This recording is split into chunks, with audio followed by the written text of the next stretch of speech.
Ads లేకుండా latest episode చూడండి. Recommend ఏంటి? ఏకంగా అపాయింట్మెంట్ లెటర్ ఇప్పిస్తాను. మీకు ఆ పవర్ ఉందా? వెటకారంగా ఉందా? లేదండి, ఏదో తెలియక అడుగుతున్నాను. డౌటా?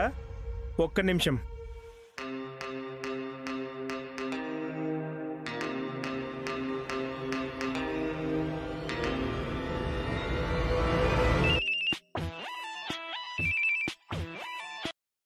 Hello, good morning sir. Proprietor భాస్కర్ని మాట్లాడుతున్నాను. చెప్పండి సార్. ప్యాకింగ్ సెక్షన్లో 2 లేడీ వర్కర్స్ కావాలి కదా? అవును సార్. ఈరోజు ఫ్యాక్టరీకి 2 లేడీస్ వస్తారు. వాళ్ళకి అపాయింట్మెంట్ లెటర్ రెడీ చేయండి. వాళ్ళు ఎవరో ఏంటో తెలుసుకోకుండా. ఏయ్ మేనేజర్, నేను చెప్తున్నాను, do what I say. Yes sir. ఇంకేమైనా చెప్పాలా? No sir.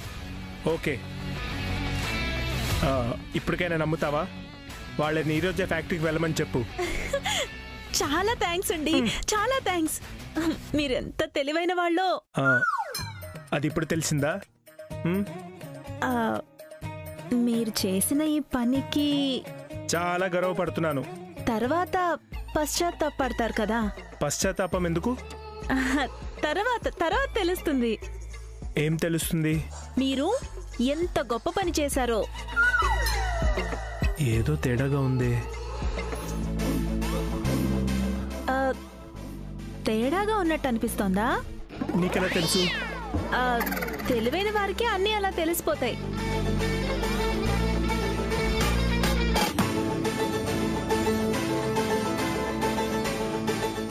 అదేంటి, నేను కదా తెలివైన వాడిని, తను తెలివైంది అంటుందేంటి?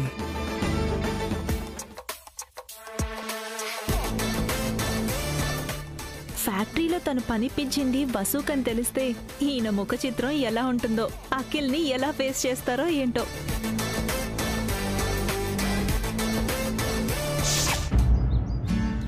అన్నయ్య, వదినా, త్వరగా రావాలి, టైం అవుతుంది.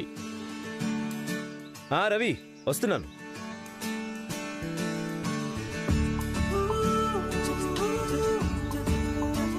మీరొచ్చారు, అక్క రాలేదేంటి బావగారు? వసు గారు, త్వరగా రండి. వస్తున్నానండి.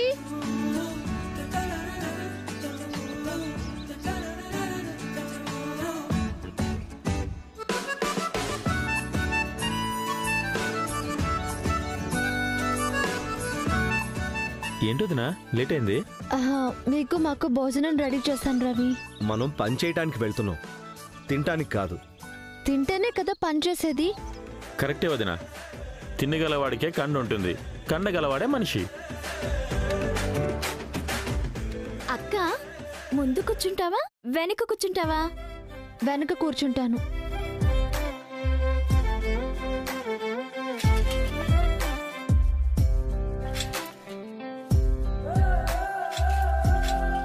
ఏంటండి ఇది ఊగుతుంది? ఇందాక నువ్వే ఏదో చేసావక్క. నేనేం చేశాను? ఏమో, ముందు కూర్చోవాలని వెనక కెరియర్కి బోట్లను లూజ్ చేసావేమో. ఏంటి మా వదిన మీద నిందలేస్తున్నావు? అలాంటి కోతి పనులు నువ్వే చేస్తావు. నేనేం చేయలేదు, కావాలంటే అక్కనే అడుగు. అక్కే పొద్దున్న సైకిల్ తుడిచింది. నిజంగా నేను బోల్ట్ లూజ్ చేయలేదండి. తెలుసండి, ముందు కూర్చోండి. వెనక కూర్చోవడం కుదరదా? కూర్చుంటే పడిపోతారు. సరే, ముందే కూర్చుంటాను. కూర్చోండి. అది ఇక్కడ పెట్టండి. కలిసుంటే నువ్వు నేనిలా కలలాగే ఉంది నమ్మవా, ఎప్పటికీ నా మనసే కనీకే. ఓ ప్రతిరోజు కొత్త జన్మలా అల్లావే అన్ని వైపులా, నిన్ను చూసే ప్రతిసారి పడతానే. ఓ చలివే చలివే సరిపోదే గుప్పెడు గుండె, చెలివే చెలివే మరు హృదయం అప్పడిగానే, నన్ను తాకే ఊపిరి ఓ అలవాటే అయినది. నిజం చెప్పు, ఆ బోల్ట్లు లూజ్ చేసింది నువ్వే కదూ? అయ్యో, వాళ్ళు వెళ్ళిపోతున్నారు. పదండి పదండి.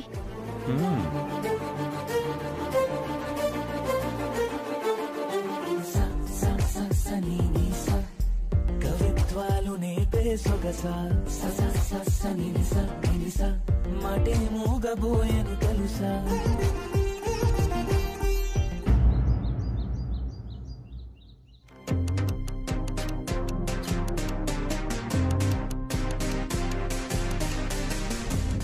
చాలు.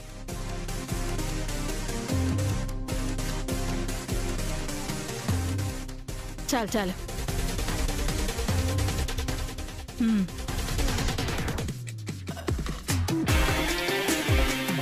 భాస్కరేడే? వస్తున్నా అత్తయ్య.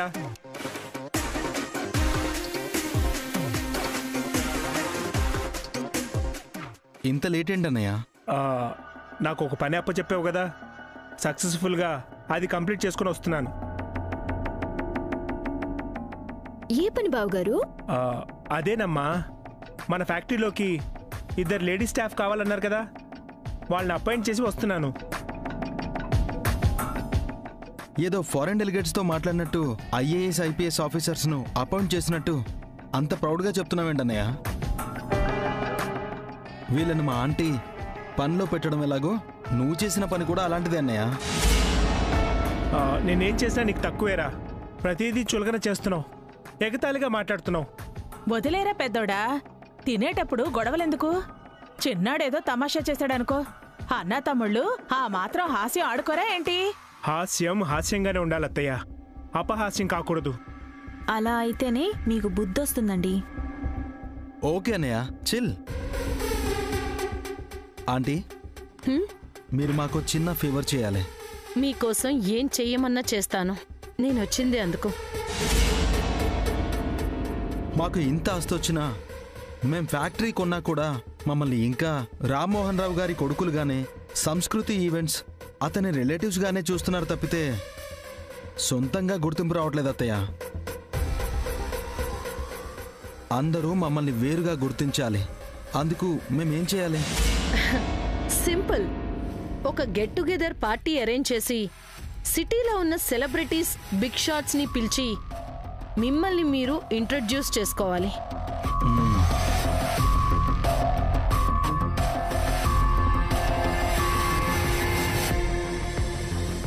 అప్పుడు మీ స్థాయి, స్టామినా ఈ సిటీ అంతటికీ తెలిసిపోతుంది. కాకపోతే ఏదైనా అకేషన్ ఉండాలి. లైక్ నీ పుట్టినరోజో, హారిక బర్త్డేనో, లేదా మీ మ్యారేజ్ డేనో అలాంటిది. నెక్స్ట్ వీక్ నా బర్త్డే ఉందా అండి? ఏంటన్నయ్య నువ్వు? నోట్లో నాలుకలేని నువ్వు పార్టీలో ఎవరితో మాట్లాడతావు? అలాంటి నీ బర్త్డే అంటే ఎవరొస్తారు చెప్పు? మా మ్యారేజ్ డే కూడా మొన్ననే అయిపోయింది మామ్. మా బర్త్డేస్ కూడా దగ్గరలో లేవు. ఏం చేద్దాం? 2 రోజుల్లో నా పెళ్లి రోజు, అది చేయకూడదు? పెళ్ళైన 3 నెలలకే ముగ్గురిని మింగేశావు, నీకు పెళ్లి రోజు అవసరం ఏంటే? ఒక పని చేద్దాం. మీ మమ్మీ డాడీల షష్ఠిపూర్తి దగ్గరలోనే ఉంది కదా, ఆ పార్టీ ఇచ్చేద్దాం.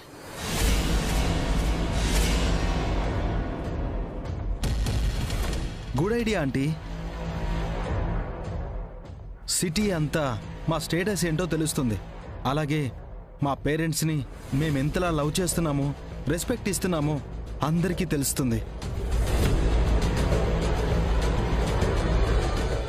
ఏమంటావమ్మా?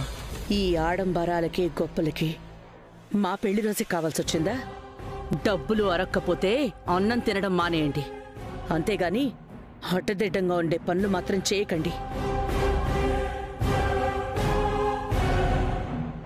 తిన్నదరక్క చేసేది కాదు వదినా. షష్ఠపూర్తి అందరూ చేసుకునేదే కదా. నువ్వు అన్నయ్య చేసుకుంటే తప్పే ఉంది. నిజంగానే మా మీద ప్రేమతో, గౌరవంతో షష్ఠిపూర్తి చేస్తే మేము సంతోషంగా చేసుకుంటాం వదినా. కానీ డబ్బులు ఎక్కువయ్యే చేష్టలు చేస్తే ఆయన సహించరు, అస్సలు రారు కూడా.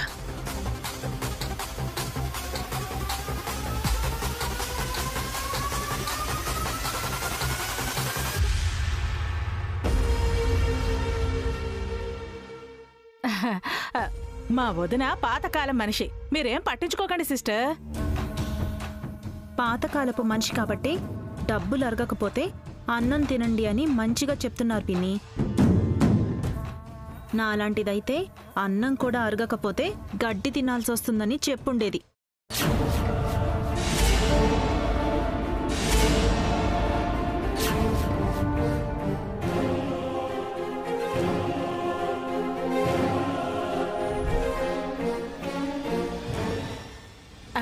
ఇదో చాదస్తపురాలు. దేని కూడా వదిలేయండి.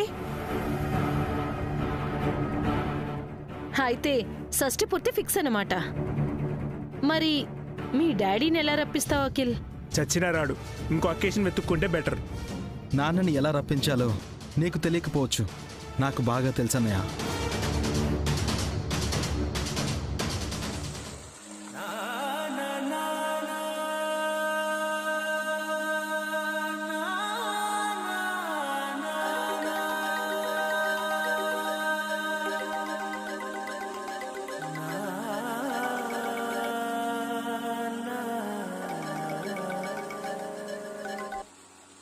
హలో నాన్న, నేను అఖిల్ని.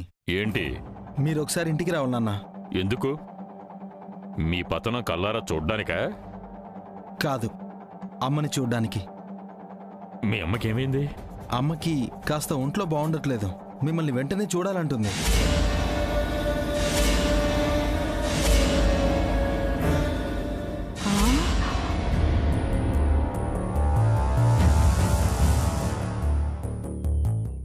మీరు వస్తున్నారు కదా? ఇప్పుడు బయలుదేరుతున్నాను. థ్యాంక్ యూ నాన్న.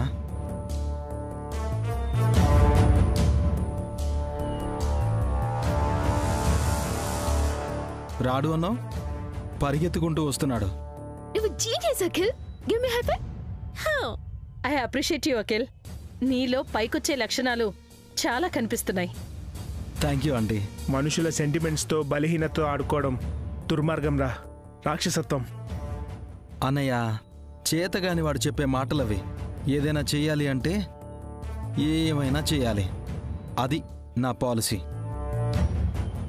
అవునరా పెద్దోడా, నీకేమీ చేత కాదు, నీకేమీ తెలీదు. అందుకే ఇలాగే ఉండిపోయావు.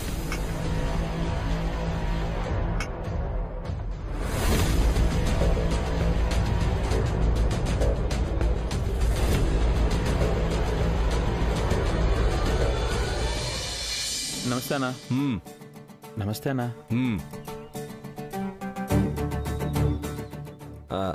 రవి, యూనియన్ లీడర్ అక్కడ ఉన్నారు, నేను వెళ్ళి మాట్లాడతాను. నేను మాట్లాడతాను, మీరు ఇక్కడే ఉండండి.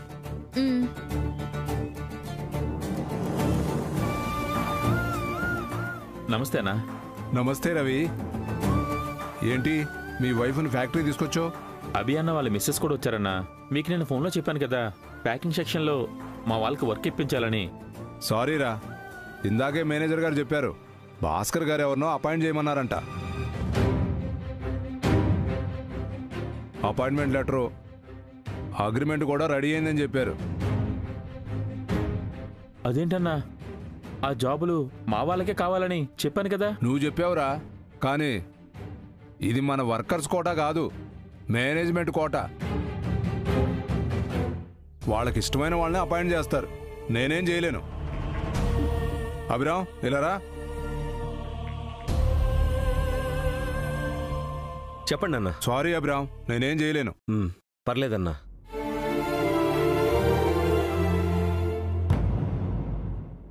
వసు, పద్మ, మీరు ఆటోలో ఇంటికి వెళ్ళండి. మేనేజ్మెంటు వేరే ఎవరినో అపాయింట్ చేశారట, మీకిక్కడ పని లేదు. నమస్తే మేనేజర్ గారు. మా వాళ్ళకి రావాల్సిన జాబులు వేరే ఎవరికో ఇప్పించారు. నేను ఇప్పించడం ఏంటయ్యా? పొద్దున్నే భాస్కర్ గారు ఫోన్ చేసి చెప్పారు. ఆ తర్వాత పావని మేడం గారు ఫోన్ చేసి చెప్పారు. వసుగారు, వసుగారు, మేడం ఫోన్ చేసింది మా గురించే మేనేజర్ గారు.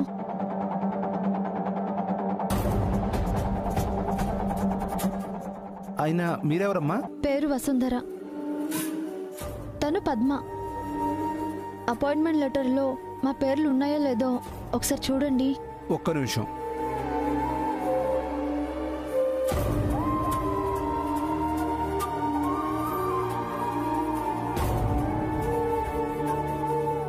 అవునమ్మా, వసుంధర, పద్మావతి మీ పేర్లే ఉన్నాయి.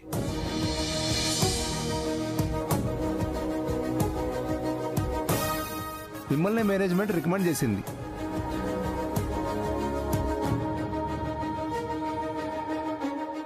అభిరామ్, మీకు ఓనర్ బాగా తెలుసా? ఇదివరకు వాళ్ళ దగ్గర ఏమైనా పనిచేశారా?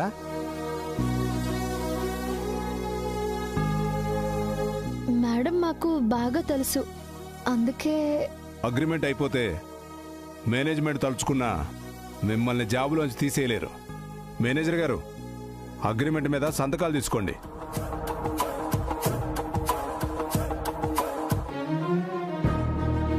ఎరా రవి, మొత్తానికి నువ్వు అనుకున్నట్టు జాబులు మన వాళ్ళకే వచ్చాయిగా.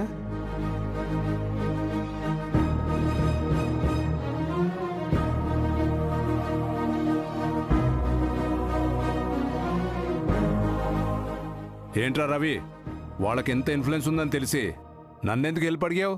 నిజంగా నాకు తెలియదన్నా. వదినా, మీరు సూపర్. చాలా థ్యాంక్స్ వదినా. పదండి, టైం అయింది, పదండి, వర్క్లోకి వెళ్ళాలి, పదండి. వసుగారు, ఏంటండి? మీరు ఫోన్ చేశారా? నేనే చేశాను. ఎందుకండి? ఎందుకంటే మరేం చేయాలి? అన్నయ్యకి ఈ విషయం తెలుసా? నాకు తెలియదు. ఇది చీటింగ్ వసుగారు. అన్నయ్య అఖిల్ గొడవ చేస్తారు. అనవసరమైన రిస్క్ తీసుకున్నారు. మీకోసం ఆ మాత్రం చేయకూడదా? వేరే ఎక్కడైనా పని దొరుకుతుంది కదా. మీకు మాత్రం దొరకదా? మీరెందుకు ఇక్కడే ఉన్నారు? నా సంగతి వేరే వసుగారు. నేను మీరు వేరు కాదండి. అఖిల్ మిమ్మల్ని అవమానించొచ్చు. హారిక కూడా వస్తుంది. బొటీక్లో జరిగిందే మళ్ళీ ఇక్కడ రిపీట్ అవుతుంది. నేర్చుకుంటాను. మీరు బాధపడతారండి. పర్లేదు, భరిస్తాను. నాతో ముందుగా ఒక్క మాట చెప్పుండాల్సింది కదా. చెబితే మీరు నన్ను రానిచ్చుండేవారే కాదు. మీకెందుకింత పట్టుదల? మీ భార్యని కాబట్టి. వసుగారు, ఇదంతా తేలిగ్గా తీసుకోకండి. ఏం కాదండి. ఏదైనా అయితే పక్కన మీరుంటారు కదా.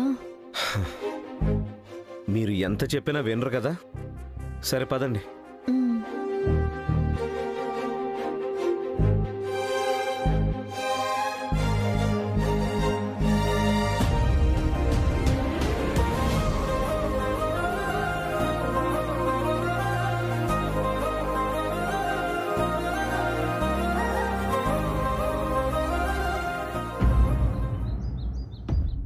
ఏంటి పావని నువ్వు చెప్పేది?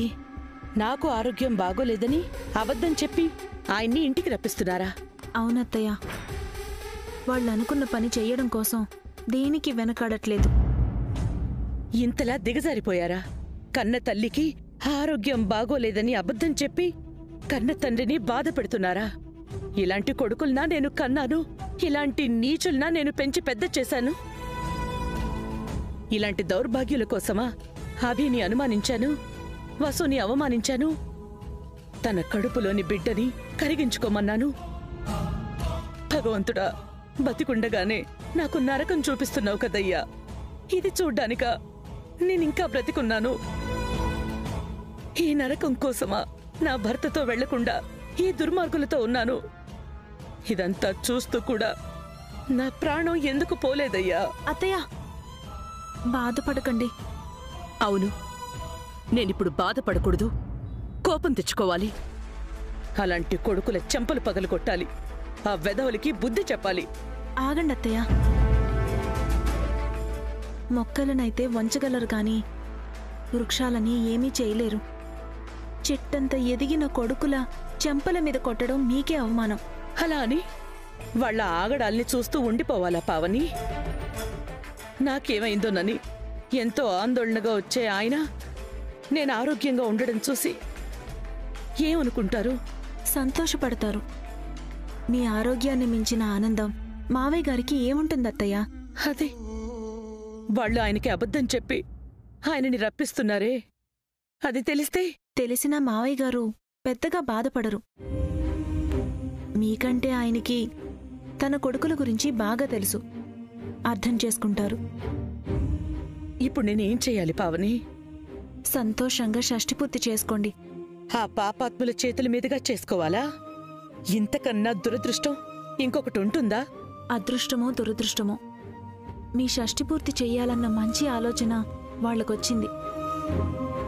ఇంట్లో ఒక శుభకార్యం జరిగితే అయినా పరిస్థితులు చక్కబడతాయేమో, వాళ్ళ మనసు మారుతుందేమో. నీ పిచ్చిగాని వాళ్ళెందుకు మారతారు పావని? రక్తం మరిగిన క్రూర మృగం ఆకులు అలములు పెడితే తింటుందా? స్వార్థం పెరిగిన మనిషి కూడా అంతే. అబద్ధాలకి మోసాలకు అలవాటు పడతారు, ప్రేమలకు బంధాలకు దూరం అయిపోతారు. మళ్ళీ అభివసులు వస్తే తప్ప ఈ ఇల్లు చక్కబడదు. ఈ శ్మశానం దేవాలయం కాదు. వాళ్ళు తిరిగి రారు, వీళ్ళు మారరు. ఇక ఈ ఇల్లు ఈ జీవితం ఇంతే. లేదత్తయ్య, మంచి జరగాలని మనసులో బలంగా కోరుకోండి. దేవుడు మీ కోరికని మన్నిస్తాడు.